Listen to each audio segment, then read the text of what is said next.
Yeah, welcome back to the first session of Unit 3. So in this session, we are basically going to look at the theories of collective bargaining. Theories of collective bargaining.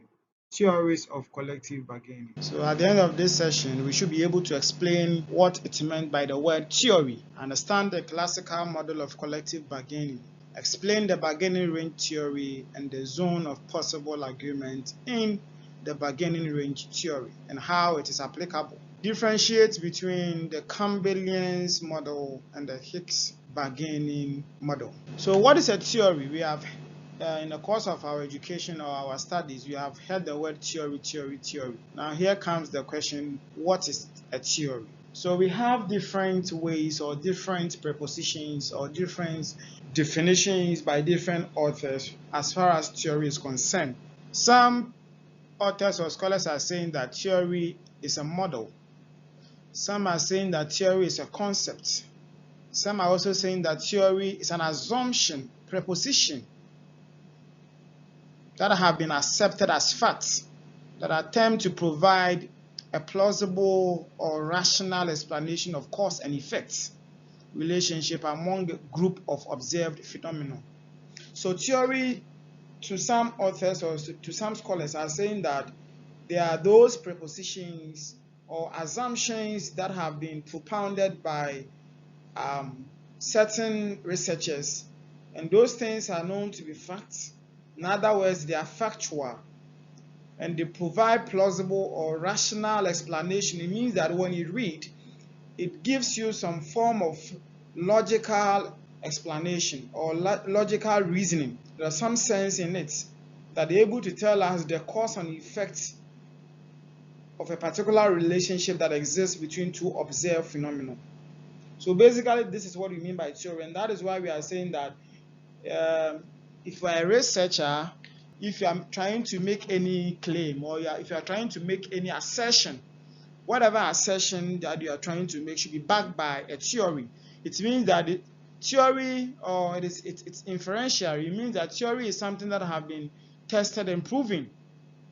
So if you pick any theory and you want to test it, that theory should be able to get the outcome of what the person actually had. So theory is basically the kind of fact that is out there that we think they are logical, they are rational, and they are able to help us to be able to identify the cause and effect relationship among two or more observed phenomena. And again, a theory is a contemplative and rational type of abstract or generalization or generalizing thinking about a phenomenon or the result of such thinking. The process of contemplative and rational thinking often is associated with such process like observational study or a research. So that is basically how a theory actually works or applies. Now we want to look at some of the models or theories as far as collective bargaining is concerned. So in an attempt of ensuring a bargaining an activity, we are saying there are certain models or certain philosophies or certain theories that people apply in an attempt of sitting at a bargaining table. So we have the classical model of collective bargaining. So the classical model of collective bargaining is defined as the main role of union as bargaining over the price of what labor. So this theory or the model defines the main role of union as bargaining over price of labor. So they are saying that the requisite role or the main purpose of which a union is established for collective bargaining is to gain or is to be able to bargain over the price of what labor. So the output of human beings, the role of union is for them to be able to bargain, negotiate that the requisite or the equal or the right amount of wage or price is attached to the effort of laborers. And we are saying that although this was not the only method used by trade union in 19th century in England, there are several methods that were applied, but this is one of them that we need to take note. The classical model of collective bargaining. So this model basically is saying that union play a role by bargaining over the price of labor. So their feature, or one of their feature, is saying that there should be a separate and opposing interest. Separate and opposing interest. So the model assumes that labor and management have separate and conflicting interests. And it's obvious that the objectives or the aim of management is quite different from that of what employees or laborers. Even though their main, or all of them, their efforts is channeled towards achieving a particular goal, but distinctively or clearly, the management objectives or goal is different from that of what employees. Every employee is working to be able to get money. In as much as they are working to achieve the objectives of organization, their reason for working is for them to be able to get salary or a wage. So this is one of the feature, and that is why it stands out that the classical model is saying that the role of union is for them to be able to bargain over the price of labor. And one of the feature of this model, it has to do with the zero-sum game. So the classical model seeks collective bargaining as a zero-sum game, which implies that where any gains made by one party must come at the expense of what? The other party. So what this sum game is saying is that if you are to sit at a round table to bargain, when one party has gained, means that the other party, one way or the other, is losing. So when we sit to agitate over the wage or the salary of workers, it means that one way or the other, every employer would prefer to give some form of average wage to its workers.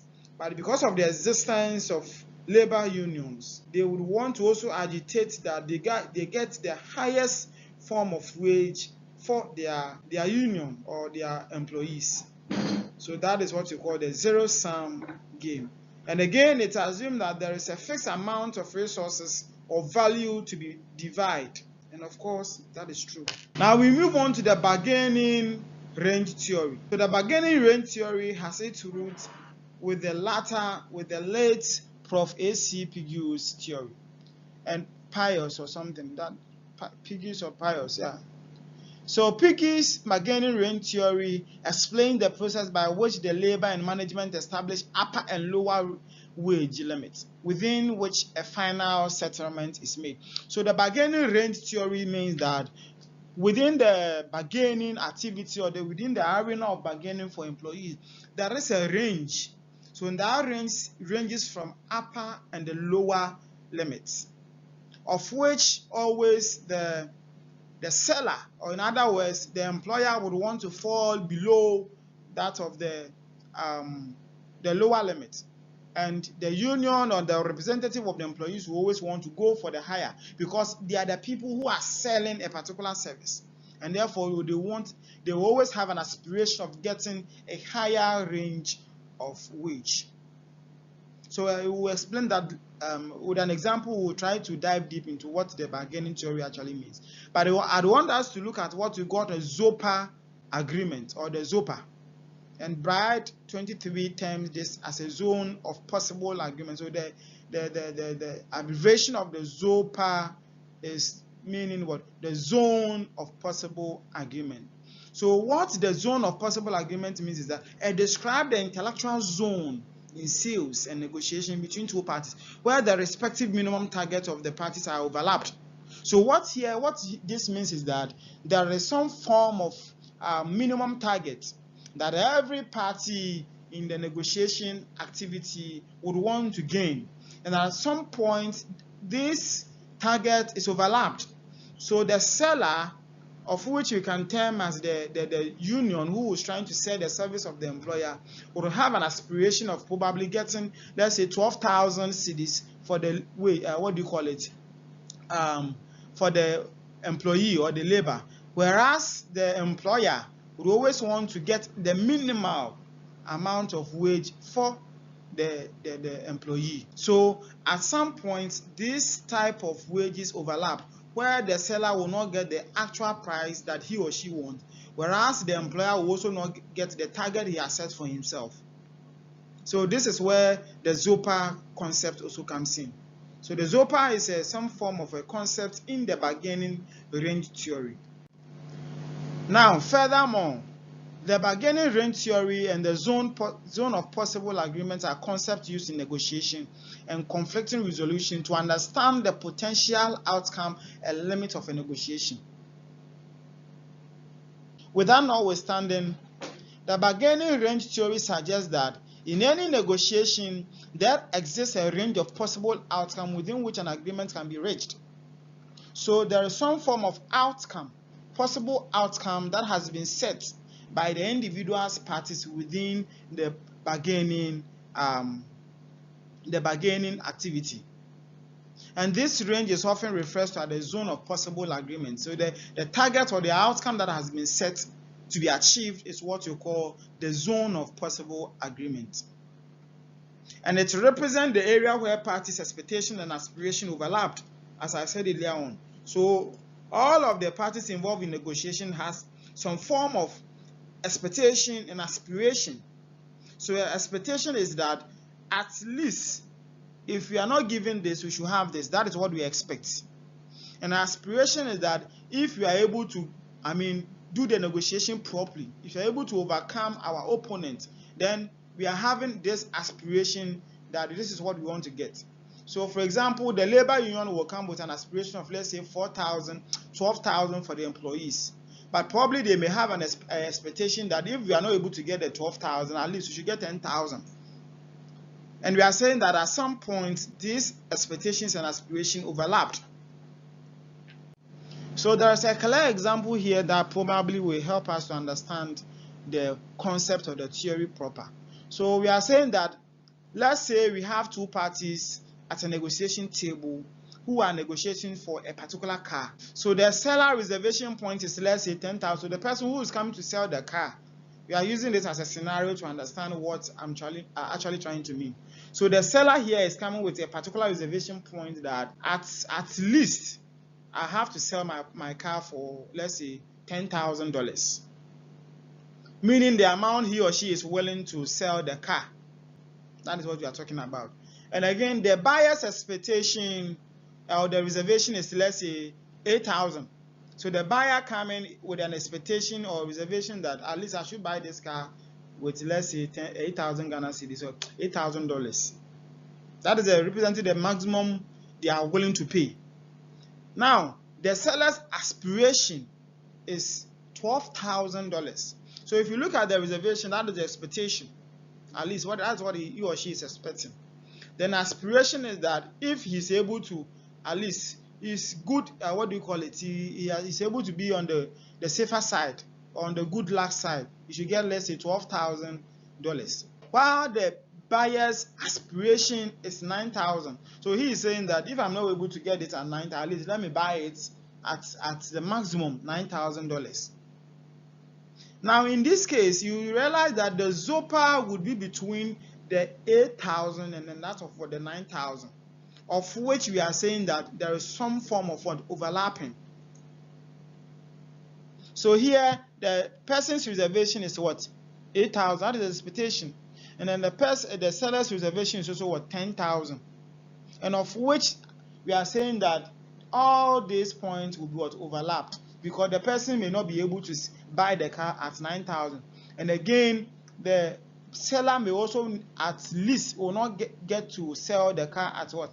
10,000. It means that all of them, their expectations and aspirations has been overlapped. So this is one of the concepts that, so if you are able to understand the bargaining range theory, of which the ZOPA comes in to help, it will actually give us some form of prior notice that the negotiation that we are going to actually have, there's a probability, or there's an expectation, or there's likelihood that our expectations and aspirations may overlap. So if those things happen, we may not be able to, we may not actually get ourselves disappointed. So this is one of the model that actually talks about bargaining. Now we have the Campbellian's model. So this model also focuses on the determinant of bargaining power and the ways in which changes in this determinant leads to settlement in majority of collective bargaining situations. So here we are saying that there are certain determinants of bargaining power, and some of these changes in the determinant may lead to settlement.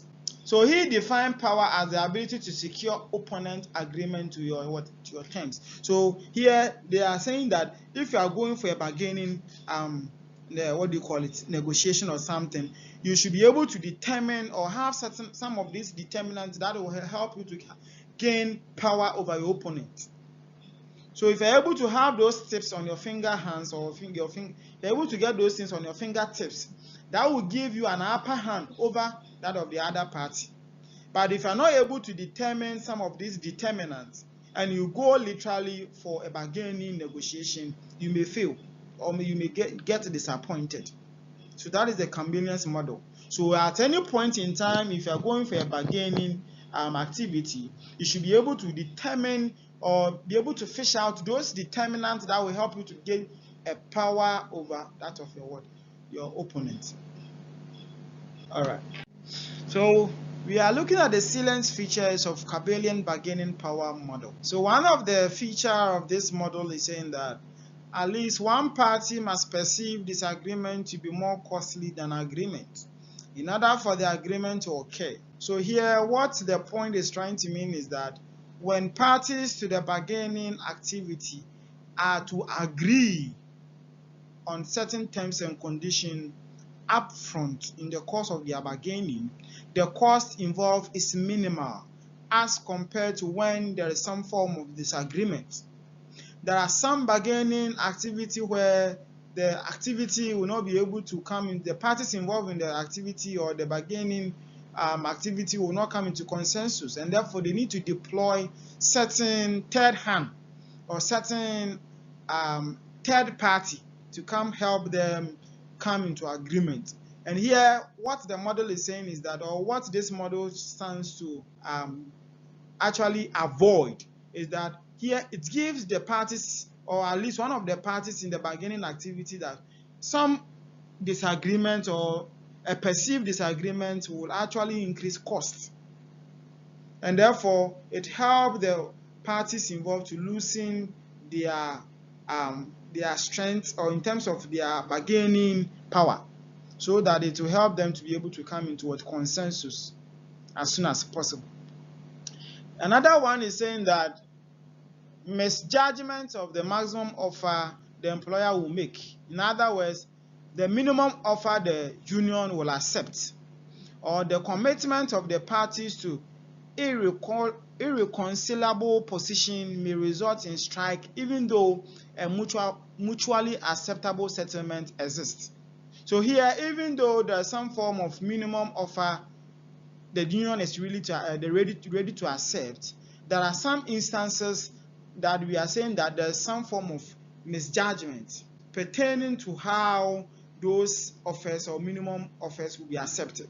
And that is why in instances there are some form of bargaining activity where the representative may go, and when the representative come with that form of acceptance, the entire union may decide not to actually agree because they disagree, or because of their misjudgment pertaining to certain maximum offers provided by the employer.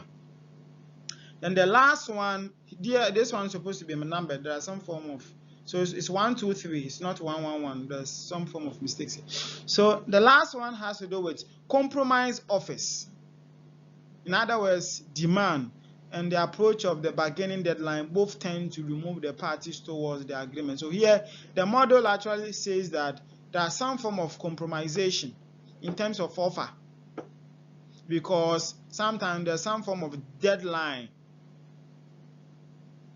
There are some timelines, thresholds that they are supposed to actually conduct or finish that particular activity. So these are some of the features of the Campbellian bargaining power. Lastly, let's consider the Hicks bargaining model. So this model focuses on the length and the cost of work stoppage. So Hicks proposed that Union and management negotiators balance the costs and benefits of a work stoppage when making concessions on the bargaining table. So they consider the fact that them stopping their operations and coming to bargain on certain terms and conditions actually delays. And when there is some form of delays, you know the costs and benefits, the cost that comes with it. So they are saying that negotiators need to balance the costs and the benefits of their stoppage. They should always have in mind that the cost and the benefits of them embarking on the negotiation is balanced. So you don't have to always focus your attention on negotiation and negotiation and negotiation. So you have to look at the cost associated with it in as much as we have the benefit in mind. So the central idea is that there is a functional relationship between wage that one or the other party will accept and the length of the strike that would be necessary to establish that wage. So if you have this knowledge or this perception in mind, it will actually help us to be able to ensure the time or the frame upon which we need to have our bargaining activity. So Hicks also established the fact that the negotiation process is seen as a series of offers and counter offers between two parties who are involved in the negotiation activity. And of course, it is true. Every negotiation activity comes with some form of offer and counter offer, where the employer may decide to give this, but then the union may decide not to take. So if you accept this, we don't go with the preconception that this is what I'm going. If they are not ready to take, I'm not ready to give anything more. So always you should have at the back that whatever you are going on the table, they may reject it. And therefore, you need to be able to subject yourself to a certain form of amendment if the need arise. So basically, these are the what you are supposed to take notes under the models of bargaining theory or the models of collective bargaining and how they actually apply.